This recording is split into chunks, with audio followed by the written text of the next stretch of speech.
আমার নাম শুভঙ্কর সাহা। আমি ফারাক্কা গভর্নমেন্ট আইটিআই প্রথম ইলেকট্রিশিয়ান বিভাগের প্রথম বর্ষের ছাত্র। আমাদের প্রজেক্টের নাম আইআইটি স্মার্ট হোম অটোমেশন।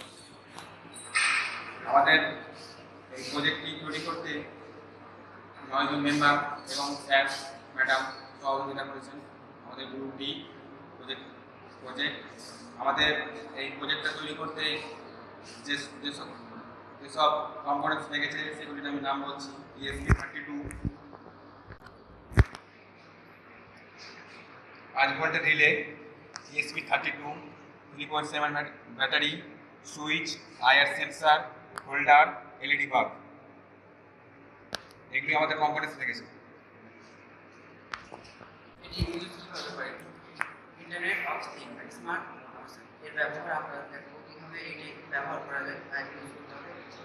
এখানে আমরা রিমোটের সাহায্যে বা কন্ট্রোল করতে পারবো। তাছাড়া আমাদের এখানে মোবাইলের সাহায্যে অ্যালেক্সার মাধ্যমে এখান থেকে আমরা ডাইরেক্ট ফোন থেকে যে কোনো জায়গা থেকে আমরা এখান থেকে সুইচ বাল্ব অন অফ করতে পারবো।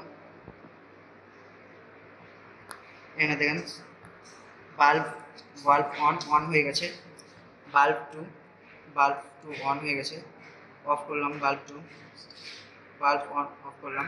এখানে আমরা মুখের মাধ্যমে বলতে পারবো গুগলের মধ্যে Alexa turn on bulb on, turn on bulb two.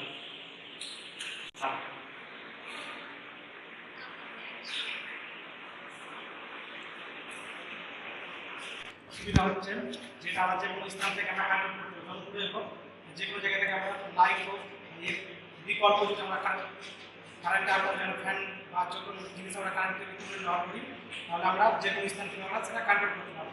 এটা হচ্ছে সবচেয়ে বেশি অ্যাডভান্টেজ। এটি বেশি অতিরিক্ত ব্যবহার ফলে কিছু মানুষ অলসতাভাবে মানে কোনো কাজ করে না, যে কোনো ব্যক্তি যদি এটি ব্যবহার করে অলসতা সৃষ্টি হয়, মানুষ দিন দিন অলসতা হয়ে যাচ্ছে।